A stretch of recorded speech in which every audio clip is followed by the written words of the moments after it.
Sapphire, the dream team in entrance coaching. Good morning students. നമ്മൾ ഇന്ന് നോക്കാൻ പോകുന്നത് പുതിയ പാറ്റേൺ അനുസരിച്ച് CBSEയിൽ MCQ ക്വസ്റ്റ്യൻസ് ആണ് എന്ന് നിങ്ങൾക്കറിയാം.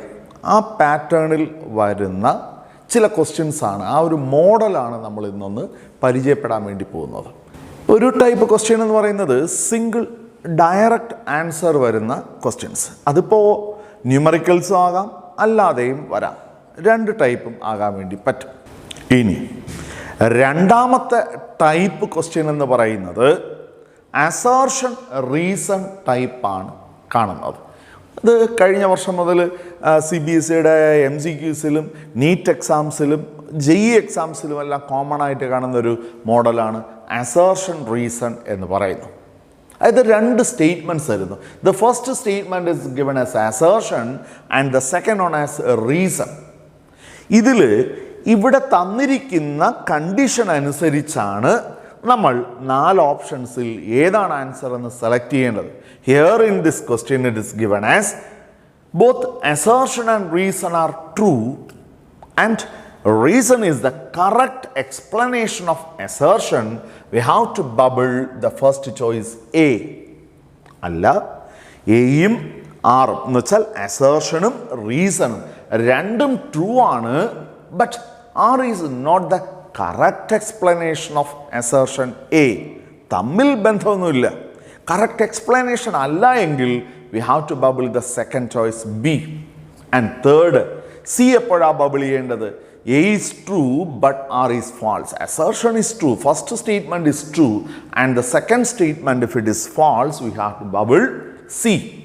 Then A is false and R is true. First one is false and the second statement is correct. Then we have to bubble D. അപ്പോൾ ഇങ്ങനെ 4 കണ്ടീഷൻസ് അവിടെ കൊടുത്തിട്ടുണ്ട്. നമ്മുടെ MCQയിൽ നമ്മൾ ABCD 4ൽ ഏതാണ് ബബിൾ ചെയ്യേണ്ടത് എന്ന് തിരിച്ചറിയാൻ വേണ്ടിയിട്ട്. ഇപ്പോൾ ഇവിടെ 1-2 അസേർഷൻ റീസൺ ടൈപ്പ് ക്വസ്റ്റ്യൻസിനെ നമുക്കൊന്ന് പരിചയപ്പെടാം. ഇപ്പോൾ first one, in HCP the number of tetrahedral voids is 6. ശരിയാണോ തെറ്റാണോ? The number of particles per unit cell is 6. ഇങ്ങനെ 2 സ്റ്റേറ്റ്മെൻറ്റുകൾ തന്നിരിക്കുകയാണ്. ഇപ്പോൾ ഒരു HCPയിൽ എത്ര പാർട്ടിക്കിൾസ് ഉണ്ട് എന്നറിഞ്ഞാലേ, യൂണിറ്റ് സെല്ലിൽ എത്ര പാർട്ടിക്കിൾസ് ഉണ്ട് എന്നറിഞ്ഞാൽ മാത്രമല്ലേ നമുക്ക് അതിലുള്ള ടെട്രാഹെഡ്രൽ ഓയിഡ്സും ഒക്ടാഹെഡ്രൽ ഓയിഡ്സും കണ്ടുപിടിക്കാൻ വേണ്ടി പറ്റൂ. ഇനി ലാറ്റേഴ്സ് Z നമ്പർ ഒക്ടാഹെഡ്രൽ ഓയിഡ്സും 2 into Z നമ്പർ അല്ലെങ്കിൽ 2n നമ്പർ അവിടെ ടെട്രാഹെഡ്രൽ ഓയിഡ്സും ഉണ്ടാവും. ഒരു HCPയിൽ എത്ര പാർട്ടിക്കിൾസ് ആണ് വരുന്നത്, ഒരു യൂണിറ്റ് സെല്ലിൽ എത്ര പാർട്ടിക്കിൾസ് ആണ് വരുന്നത് എന്ന് നമുക്കൊന്ന് കണ്ടുപിടിക്കണം. നമുക്കൊരു HCPയെ നമുക്ക് ആദ്യം ഒന്ന് പരിചയപ്പെടാം.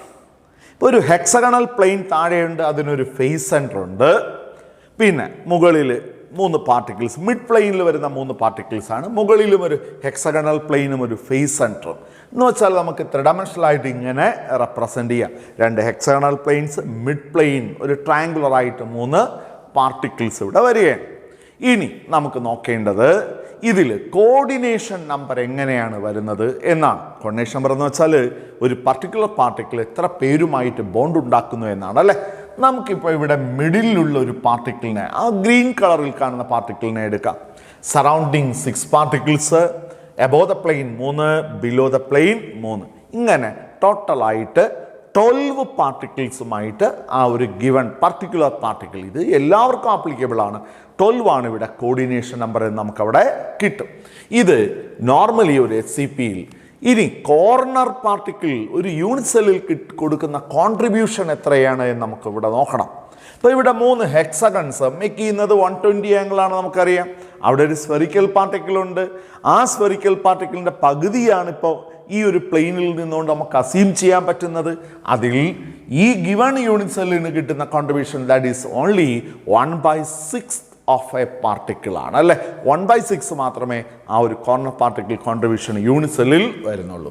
ഇനി നമുക്ക് വേണ്ടത് ഇതിൽ ഒരു യൂണിറ്റ് സെല്ലിലുള്ള number of particles per unit cell 6 6 12 corner. അപ്പോൾ ഇവിടെ എന്ന് പറയുന്ന 2 പാർട്ടിക്കിൾ, 3 മിഡ് പ്ലെയിൻ പാർട്ടിക്കിൾസ്, പിന്നെ 2 ഫേസ് സെൻറ്റർ പാർട്ടിക്കിൾസും കൂടെ വരാനുണ്ട് അല്ലേ. ഫേസ് സെൻറ്റർ ആകുമ്പോൾ 1/2 വെച്ചിട്ടാണ്. ഇങ്ങനെ total particles per unit cell എന്ന് പറയുന്നത് 6 ആണ്. അപ്പോൾ 6 ആണ് number of particles per unit cell എങ്കിൽ how many octahedraloids can be possible? Octahedraloids 6 ആണ്. ടെട്രാഹെഡ്രലോ 2Z ആണ്, 2 into 6 ആണ്. 12 ടെട്രാഹെഡ്രൽ ഓയിഡ്സ് ഇവിടെ പോസിബിൾ ആണ്. എന്ന് വെച്ചാൽ assertion statement that is incorrect. Tetrahedral ഓയിഡ്സിന്റെ എണ്ണം 12 എന്ന് വേണം വരാൻ. പിന്നെ number of particles per unit cell is 6. രണ്ടാമത്തെ സ്റ്റേറ്റ്മെന്റ് കറക്റ്റ് ആണ്, ശരിയാണ്. ഒരു യൂണിറ്റ് സെൽ HCPയിൽ പാർട്ടിക്കിൾസ് പെർ യൂണിറ്റ് സെൽ എത്ര? 6 തന്നെയാണ്. അപ്പോൾ അതുകൊണ്ട് നമ്മൾ ഏതാ ആൻസറിലേക്ക് പോകേണ്ടത്? Assertion statement is wrong but the reason statement is correct. We have to bubble the last choice D. ഇതാണ് ആദ്യം അവിടെ തന്നിരുന്നത്. ഇനി അസർഷൻ റീസണിന്റെ മറ്റൊരു ക്വസ്റ്റ്യൻ കൂടെ നമുക്കൊന്ന് നോക്കാം. ഫ്രെങ്കൽ defect is found in silver halides. ശരിയാണ്. ഷക്കി ഡിഫക്റ്റ് അവിടെ നോർമലി കാണിക്കുന്ന ആൽക്കലി മെറ്റൽ ഹാലൈഡുകളാണ്, ക്ലോറൈഡുകളാണ് മെയിനായിട്ടും നമുക്കറിയാം. ഇവിടെ സിൽവറിൻ്റെ ഹാലൈഡുകൾ ജനറലി ഫ്രെങ്കൽ ഡിഫക്റ്റ് അവിടെ കാണിക്കും, മിസ്പ്ലേസിങ് ഡിഫക്റ്റ് ആണ്. ശരിയാണ്. അതിൻ്റെ റീസൺ എന്താ കൊടുത്തിരിക്കുന്നത്? Size of Ag+ ion is smaller than the halide ions. നമ്മൾ നോക്കണം ഈ ഫ്രെങ്കൽ ഡിഫക്റ്റ് ഉണ്ടാകാനുള്ള കണ്ടീഷൻസ് എന്താണ് എന്നല്ലേ. കണ്ടീഷൻസ് എന്താണ്? ഒന്ന്, cation small and anion big in size ആയിരിക്കണം. 2, ലോ കോർഡിനേഷൻ നമ്പർ ആയിരിക്കണം. കോർഡിനേഷൻ നമ്പർ ലോ ആണെങ്കിൽ മാത്രമല്ലേ മിസ്പ്ലേസിങ് പോസിബിലിറ്റി നമുക്ക് പറയാൻ പറ്റൂ. അതുപോലെ small size cations with big anions ആകുമ്പോഴും മാത്രമേ മിസ്പ്ലേസിങ് പോസിബിലിറ്റി ഉള്ളൂ. അപ്പോൾ ഇവിടെ രണ്ടാമത് പറഞ്ഞ സ്റ്റേറ്റ്മെൻറ്റ് കറക്റ്റ് തന്നെയാണ്. അസർഷൻ ശരിയാണ്, റീസൺ കറക്റ്റ് തന്നെയാണ്. Reason that is the correct explanation for the first statement assertion. So here we have to bubble the first choice A. ഇതിപ്പോൾ ഇവിടെ ഏതാണ് ബബിൾ ചെയ്യേണ്ടതെന്ന് ഓരോ പ്രാവശ്യവും ക്വസ്റ്റ്യൻ പേപ്പറിൽ എന്താണ് തന്നിരിക്കുന്നതെന്ന് ശ്രദ്ധിച്ച് വായിക്കേണ്ടതായിട്ട് വരും. ഏത് സിറ്റുവേഷനിൽ നമ്മൾ ഏത് ബബിൾ ചെയ്യണം. അപ്പം നമ്മളിവിടെ ടെക്സ്റ്റ് റീഡ് ചെയ്ത് നമ്മൾ ചാപ്റ്റർ പഠിക്കുന്ന സമയത്ത് ഓരോ പോർഷനിലും നമുക്കതിൻ്റെ എക്സ്പ്ലനേഷൻ അറിയണം. കറക്റ്റായിട്ടുള്ള റീസൺ നമ്മൾ മനസ്സിലാക്കി പഠിച്ചാൽ മാത്രമേ നമുക്ക് ഇത്തരത്തിലുള്ള ക്വസ്റ്റ്യൻസ് കറക്റ്റായിട്ട് ആൻസർ ചെയ്യാൻ വേണ്ടി പറ്റും.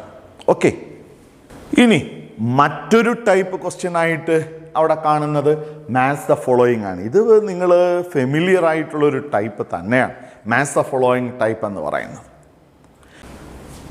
അടുത്ത ക്വസ്റ്റ്യന് അടുത്തൊരു പാറ്റേൺ കേസ് സ്റ്റഡിയാണ്. കോംപ്രിഹെൻഷൻ ടൈപ്പ് എന്നോ പാരഗ്രാഫ് ടൈപ്പ് എന്നൊക്കെ നമുക്ക് പറയാൻ പറ്റുന്ന ടൈപ്പാണ്. ഒരു പാരഗ്രാഫ് തന്നിട്ടുണ്ടാവും. ആ പാരഗ്രാഫ് വളരെ കെയർഫുള്ളായിട്ട് നമ്മൾ റീഡ് ചെയ്തിട്ട് അതിനെ ബേസ് ചെയ്തുകൊണ്ടുള്ള 2-3 ക്വസ്റ്റ്യൻസ് അവിടെ ഉണ്ടാവും. എന്തായാലും മിനിമം 2 ക്വസ്റ്റ്യൻസ് ഉണ്ടാവും. ആ പാരഗ്രാഫ് ഒരു പക്ഷേ നമ്മുടെ NCERT ടെക്സ്റ്റിൽ തന്നെയുള്ള പാരഗ്രാഫ് CBSE ബോർഡ് എക്സാമിന് വേണ്ടിയിട്ട് എന്ന് പറഞ്ഞു നിർത്തിയിരിക്കുന്നതിൽ നിന്ന് ചില പോർഷൻസ് ഡിലീറ്റ് ചെയ്തിട്ടുണ്ട്. May be from those portions, delete ചെയ്യപ്പെട്ട പോർഷൻസിൽ നിന്നാവാം.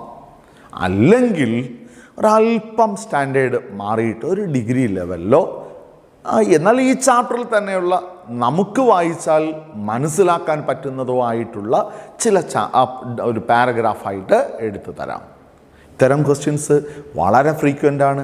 JEE അഡ്വാൻസ്ഡ് ലെവൽ ക്വസ്റ്റ്യൻസ് നമ്മൾ വെരിഫൈ ചെയ്താൽ. അപ്പം ഞാനൊന്ന് പരിചയപ്പെടുത്താൻ വേണ്ടി പോകുന്നത്. ഇപ്പോൾ ഒരു പാരഗ്രാഫ് തരുന്നു. സംടൈംസ് അതൊരു വലിയൊരു പാരഗ്രാഫ് ആവാം, അല്ലെങ്കിൽ ചിലപ്പോൾ 1-2 ഇക്വേഷൻസിൽ limit ചെയ്തുകൊണ്ടുള്ളതാവാം. Depends. Silicon and germanium belongs to group 14 of the periodic table and have 4 valence electrons each. നമുക്കറിയാം 14th ഗ്രൂപ്പിലാണ് സിലിക്കണും ജെർമേനിയം ഒക്കെ വരുന്നത്. When docked with a group 15 element like phosphorus or arsenic which contain 5 valence electrons, they occupy the same they occupy some of the lattice sites in silicon and germanium crystal. നമ്മളത് doping എന്നാണ് പറയുന്നത് അല്ലേ. Doping, small amount, very small amount addition, doping എന്നാണ് പറയുന്നത്. ഇപ്പോൾ ഇവിടെ 15th group add ചെയ്തപ്പോൾ there is an extra electron. ആ എക്സ്ട്രാ ഇലക്ട്രോൺ ഡീലോക്കലൈസേഷൻ പോസിബിൾ ആണ് എന്ന് തന്നിട്ടുണ്ട്. These delocalised electrons increase the conductance of doped silicon or germanium. സിലിക്കണും ജെർമേനിയും ഒക്കെ സെമി കണ്ടക്ടേഴ്സ് ആയിട്ട് ബിഹേവ് ചെയ്യാൻ പറ്റുന്നതാണ്. സെമി കണ്ടക്ടേഴ്സ് അവിടെ കണ്ടക്ടിവിറ്റി ഇവർക്ക് വളരെ കുറവാണ്. പക്ഷെ ഡോപ്പിംഗ് നടത്തുമ്പോൾ കണ്ടക്ടൻസ് ഇൻക്രീസ് ചെയ്യുന്നതായിട്ട് നമുക്ക് കാണാം. അപ്പോൾ ഇവരുടെ കണ്ടക്ടൻസ് ഇൻക്രീസ് ചെയ്യുന്നു. Silicon or germanium can also be doped with group 13 element like boron, aluminum, gallium which contain only 3 valence electrons. അപ്പോൾ ഡോപ്പിംഗ് എന്ന് പറയുന്നത് 2 ടൈപ്പിലും ആകാൻ വേണ്ടി പറ്റും. ഒന്ന്, ഹയർ നമ്പർ ഇലക്ട്രോൺസ് ഉള്ളത് ഡോപ്പ് ചെയ്യാം. 2, ലോവർ നമ്പർ ഓഫ് ഇലക്ട്രോൺസ് ഉള്ളതും ഡോപ്പ് ചെയ്യാം. അങ്ങനെ ഡോപ്പ് ചെയ്യുമ്പോഴത്തേക്കും അവിടെ ഹയർ നമ്പർ ആണെങ്കിൽ ഇലക്ട്രോൺ എക്സസ് ആണ്, ലോവർ നമ്പർ ആണെങ്കിൽ ഇലക്ട്രോൺ ഹോളുകൾ, അവിടെ വേക്കൻസീസ് ആണ് അവിടെ ഉണ്ടാകുന്നത്, പോസിറ്റീവ് ക്യാരക്ടറാണ് ഉണ്ടാകുന്നത്. അങ്ങനെയുള്ള സെമി കണ്ടക്ടേഴ്സിനെയാണ് നമ്മൾ എൻ ടൈപ്പ്, എക്സസ് ഇലക്ട്രോൺ ഉണ്ടെങ്കിൽ negative charge N type semi conductors എന്നും, ഇലക്ട്രോൺ കുറവുണ്ടെങ്കിൽ പോസിറ്റീവ് ക്യാരക്ടർ നമുക്ക് അസസ് ചെയ്യാൻ പറ്റുന്നുണ്ടെങ്കിൽ നമ്മളതിനെ പി ടൈപ്പ് സെമി കണ്ടക്ടേഴ്സ് എന്നും വിളിക്കും അല്ലേ. ഇനി അതിൻ്റെ കണ്ടിന്യൂഷൻ തന്നെയാണ്. The place where the 4th electron is missing is called electron hole or electron vacancy. Under the influence of electric field, electrons would move towards the positively charged plate through electronic holes. But it would appear as if electron holes are positively charged and are moving towards negatively charged plates. Electrons excess ഉണ്ടെങ്കിൽ definitely positive ഫീൽഡിലേക്കായിരിക്കും move ചെയ്യുന്നത്. എന്നാൽ electron ഹോളുകളാണുള്ളതെങ്കിലോ ആ ഹോൾസിൻ്റെ ആ ഒരു mobility അല്ലെങ്കിൽ അതിൻ്റെ ഒരു ഡിസ്പ്ലേസ്മെൻ്റ് എന്ന് പറയുന്നത് towards the negatively charged plate ആയിരിക്കും വരുന്നത്. അപ്പോൾ ഹോൾസിൻ്റെ ഡീലോക്കലൈസേഷൻ നെഗറ്റീവ്ലി ചാർജ്ഡ് പ്ലേറ്റിൻ്റെ ഭാഗത്തേക്കും, എന്നാൽ ഇലക്ട്രോൺസ് മൂവ് ചെയ്യുന്നത് പോസിറ്റീവ് പ്ലേറ്റിലേക്കുമാണ് എന്ന് പറയുന്നു.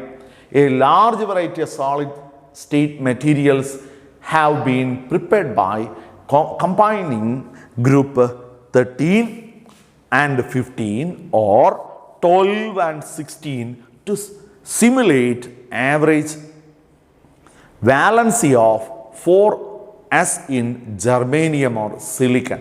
ജർമേനിയത്തിലോ സിലിക്കണിലോ ഉള്ള വാലൻസി 4 എന്ന് പറയുന്നതിനെ സിമുലേറ്റ് ചെയ്തിട്ട് നമുക്കവിടെ ഈ സെമി കണ്ടക്ടൻസ് എന്ന് പറയുന്ന ക്യാരക്ടർ ജനറേറ്റ് ചെയ്തെടുക്കാൻ വേണ്ടി പറ്റണം.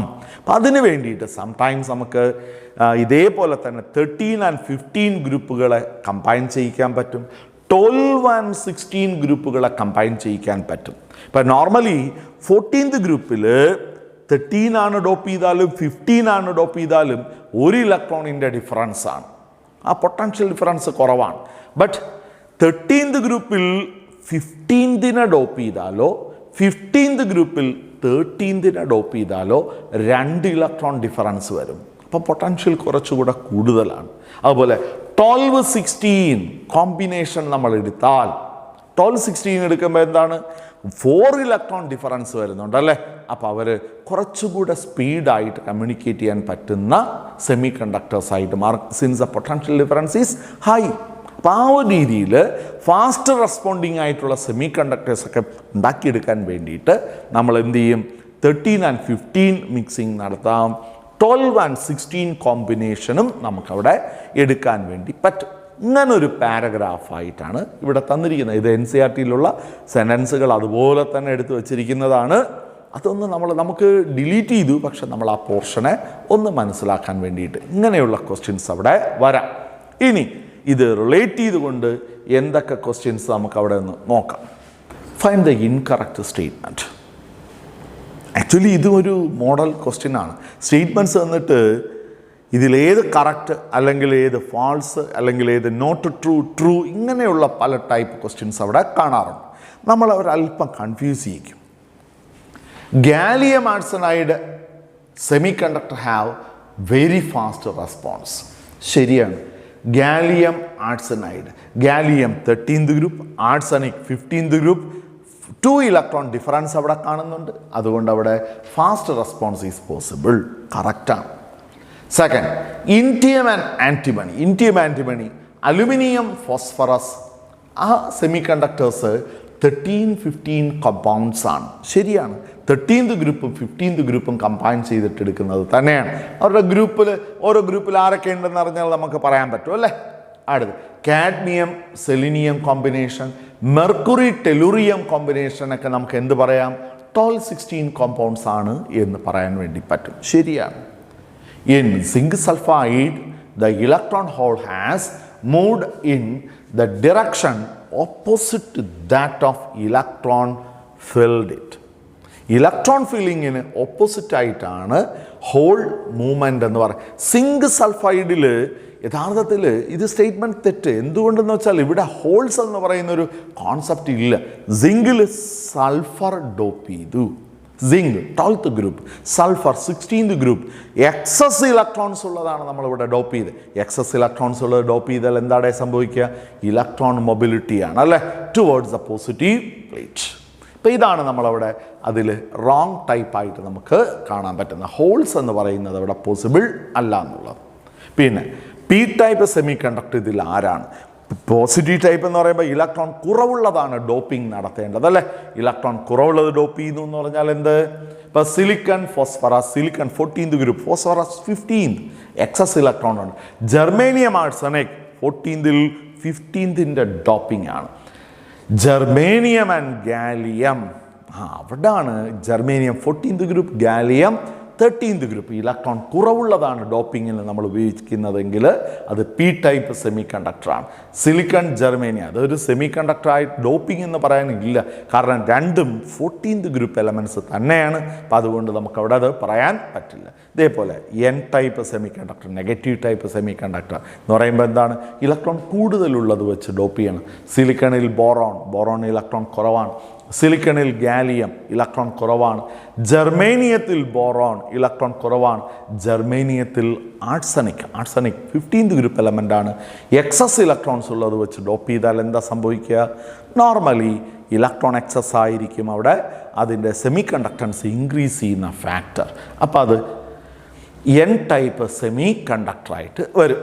അപ്പം ഇങ്ങനെ ഒരു ടൈപ്പ് ക്വസ്റ്റ്യൻ, ഒരു കേസ് സ്റ്റഡി എന്നോ നമുക്ക് പാരഗ്രാഫ് ടൈപ്പ് എന്നോ കോംപ്രിഹെൻഷൻ ടൈപ്പ് എന്നൊക്കെ പറയാൻ പറ്റുന്ന ഒരു ടൈപ്പ് നമ്മുടെ ഈ ഒരു സ്കീമിൽ, CBSEയുടെ പുതിയൊരു സ്കീമിൽ ഇൻക്ലൂഡ് ചെയ്തിട്ടുണ്ട്. അപ്പോൾ ഇത്തരത്തിലുള്ള ക്വസ്റ്റ്യൻസ്, അപ്പോൾ സിംഗിൾ ഒബ്ജക്റ്റീവ് ടൈപ്പ് ക്വസ്റ്റ്യൻസ് ആവാം, സ്റ്റേറ്റ്മെൻറ്റ് ടൈപ്പിൽ വരുന്ന ക്വസ്റ്റ്യൻസ് ആവാം, അസേർഷൻ റീസൺ ടൈപ്പിലുള്ള ക്വസ്റ്റ്യൻസ് ആവാം, മൾട്ടിപ്പിൾ ചോയ്സ് ക്വസ്റ്റ്യൻസ് ആവാം, ഇതുപോലുള്ള കേസ് സ്റ്റഡി ക്വസ്റ്റ്യൻസ് ആവാം. ഇത്തരത്തിലുള്ള MCQs ആണ് നമുക്ക് ആ ഒരു ഫസ്റ്റ് ടേം എക്സാമിൽ ഫേസ് ചെയ്യാൻ വേണ്ടി കിട്ടുന്നത്. അപ്പോൾ അതൊന്ന് ജസ്റ്റ് ഒന്ന് ആ ഒരു ടൈപ്പ് ഒന്ന് ഫെമിലിയർ ആകാൻ വേണ്ടിയിട്ടാണ് ഈ ഒരു പോർഷൻ ഒന്ന് ഡിസ്കസ് ചെയ്തത്. Okay, thank you. Sapphire, the dream team in entrance coaching.